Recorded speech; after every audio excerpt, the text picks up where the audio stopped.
ගෝඨාභය රාජපක්ෂ ජනාධිපතිතුමා හිටපු ජනාධිපතිතුමාට අසීමිත බලයක් ලබා දුන්නා. 69 ලක්ෂයක් ඡන්දය ලබා දුන්නා. ඒ මදිවට පාර්ලිමේන්තුවේ 3න් 2 බලයකුත් ලබා දුන්නා. ඒකට අපේ සෙට් එකක් හිටියා. 20ට අත උස්සපු අය. මම නම් ඒගොල්ලන්ට කියන්නේ දේශද්‍රෝහීන්. සතුරන්ට සමාව දෙන්න පුළුවන්. හැබැයි ද්‍රෝහීන්ට කවදාවත් සමාව දෙන්නට එපා. සතුරන්ට සමාව දෙන්න.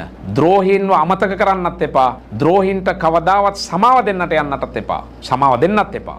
අසීමිත බලයක් ලබා දුන්නා පාර්ලිමේන්තුවේදී 3න් 2ක බලයක්. අපේ නානලා 9 දෙනෙක් හිටියා. ඒ අයව ජීවිතය අමතක කරන්නට එපා.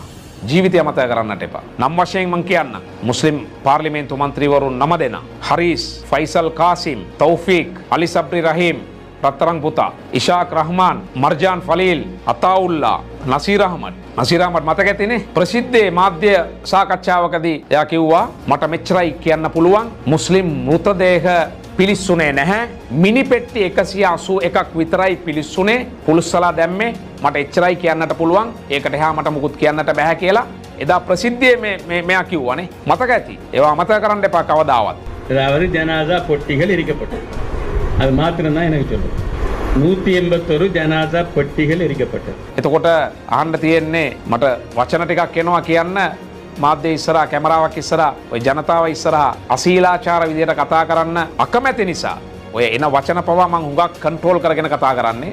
නැත්තම් මෙයාට වෙනම වචන ටිකක් මගේ කටට එනවා කියන්න ඕන වචන ටිකක් ප්‍රසිද්ධිය කියන්නට බෑ. එතකොට එදා මිනිපෙට්ටි පුලිසපු නිසාද අද මුස්ලිම් ජාතියෙන් සමාව ඉල්ලන්නේ. විජේදාස රාජපක්ෂලා, අලි සබ්රිලා, බන්දුල ගුණවර්ධනලා, ජීවන් තොණ්ඩමාන්ලා සමාව ඉල්ලන්නේ මිනිපෙට්ටි පුලිසපු නිසාද? අනේ මුංව අමතක කරන්න එපා ජීවිතේ කවදාවත්. කවදාවත් අමතක කරන්න එපා. අපිනේ මුංව පාර්ලිමේන්තුවේ යවුවේ. මේ අයව. අපි මේ යවයි පාර්ලිමේන්තුවේ යවුවේ අපි. ඉදිරි පාර්ලිමේන්තුවේ මතක තියාගන්න. මේ සෙට් එකම ආපහු ඕගොල්ලන් යවුවොත් දෙයියෝ සාක්ෂි තමයි. ඒ ඕගොල්ලන්ට කියන්න වෙන වචන නැහැ. ඒ වගේම මුෂර්රෆ් එයා 20ට ඍජුව අත ඉස්සුවේ නැති වුණාට බැසිල් රාජපක්ෂට ද්විත්ව පුරබැසි භාවය ලබා දෙන්න ඕන කියලා අත ඉස්සුවා. ඒකත් මේකට සම්බන්ධ තමයි. මේ අයත් වගේ කියන්නට ඕනේ. අසීමිත බලයක් ගෝඨාභය රාජපක්ෂ ජනාධිපතිතුමාට ලබා දීම. ඒ ලබා දීම නිසා තමයි අත්නෝමතික ලෙස අපේ කොරෝනා මෘතදේහයන් පිළිස්සීමට ඉඩ දීලා ඔහු බලාගෙන හිටියේ. විධායකයා අතේ තියාගෙන එක පෑන් පාරකින් තීරණය වෙනස් කරන්නට පුළුවන්. අසීමිත බලයක් විධායකයා අතේ තියාගෙන මේ වෙන දේ බලාගෙන හිටියා. එදා එතුමා කිව්වා නේද? ජයශ්‍රී මහ බෝධිය ඉදිරිපිට රුවන්වැලි සෑයේ සිංහල බෞද්ධයන්ගේ ඡන්දයෙන් පත්වෙච්ච නායකයෙක්. මුස්ලිම් අය ඡන්දේ ඔහුට ලබා දුන්නේ නැහැ කියලා කිව්වා.